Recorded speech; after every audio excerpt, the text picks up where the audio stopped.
ଜାଣନ୍ତି କି ସୁମନ ଗିଲ୍ ନା ଶ୍ରେୟସ ଆୟର କିଏ ନିଅନ୍ତି ଅଧିକ ଫିସ୍? କ'ଣ ବିସିସିଆଇ ଅଧିନାୟକ ଏବଂ ଉପ-ଅଧିନାୟକଙ୍କୁ ବିଭିନ୍ନ ଭିନ୍ନ ଦରମା ଦିଏ?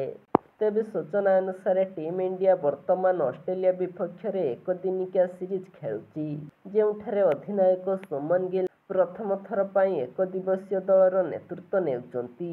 ସିରିଜ୍ ଏବେ ଏକ ଗୁରୁତ୍ୱପୂର୍ଣ୍ଣ ପର୍ଯ୍ୟାୟରେ ଅଛି ଏବଂ ଗିଲ୍ ଉପରେ ଚାପ ବୃଦ୍ଧି ପାଇଛି।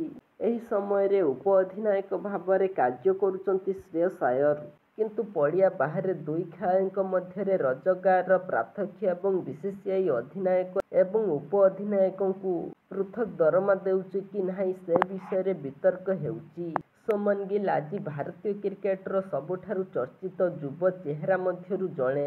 ସେ IPL 2025ରେ ଗୁଜରାଟ ଟାଇଟନ୍ସର ଅଧିନାୟକତ୍ୱ କରିଛନ୍ତି ଏବଂ ତାଙ୍କର ଫ୍ରାଞ୍ଚାଇଜ୍ ଦରମା 16.5 କୋଟି। ତାଙ୍କ ବିସିସିଆଇ ଚୁକ୍ତି ଅନୁଯାୟୀ ସେ ଗ୍ରେଡ୍ ବିରେ ପଢ଼ନ୍ତି। ବାର୍ଷିକ 3 କୋଟିର ସ୍ଥିର ଦରମା ପାଆନ୍ତି।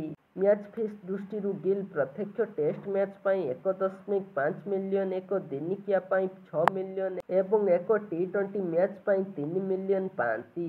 ଏହା ବ୍ୟତୀତ ତାଙ୍କର ବ୍ରାଣ୍ଡ ମୂଲ୍ୟ ପ୍ରଭାବଶାଳୀ। ରିପୋର୍ଟ ଅନୁଯାୟୀ ସେ ପ୍ରତିବର୍ଷ 6ରୁ 8 କୋଟି ରୋଜଗାର କରନ୍ତି। ଏହାର ଅର୍ଥ ହେଉଛି ଗିଲ୍ଙ୍କ ବାର୍ଷିକ ଆୟ ପ୍ରାୟ 25 କୋଟି ହୋଇପାରେ। ଏହି ସମୟରେ ଶ୍ରେୟସ ଆୟର, ଯାହାକୁ ସମ୍ପ୍ରତି ପଞ୍ଜାବ କିଙ୍ଗ୍ସ 26.75 କୋଟିରେ କିଣିଛି, ସେ IPLରେ ଗିଲ୍ଙ୍କ ସର୍ବାଧିକ ଦରମା ପାଇଥିବା ଖେଳାଳି ହୋଇଛନ୍ତି।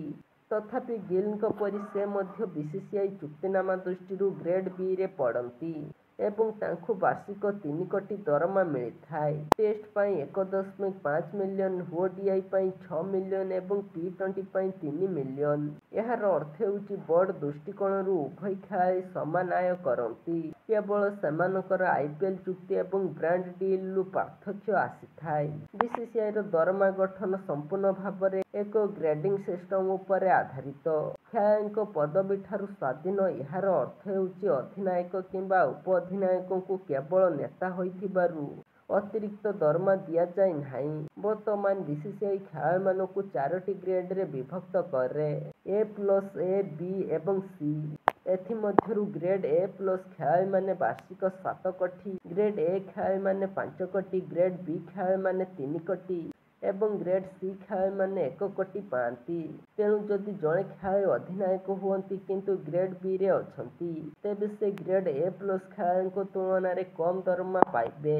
ପାର୍ଥକ୍ୟ କେବଳ ପ୍ରଦର୍ଶନ ଏବଂ ସ୍ଥିରତା ଦ୍ୱାରା ନିର୍ଣ୍ଣୟ କରାଯାଏ, ଅଧିନାୟକତ୍ୱ ଦ୍ୱାରା ନୁହେଁ।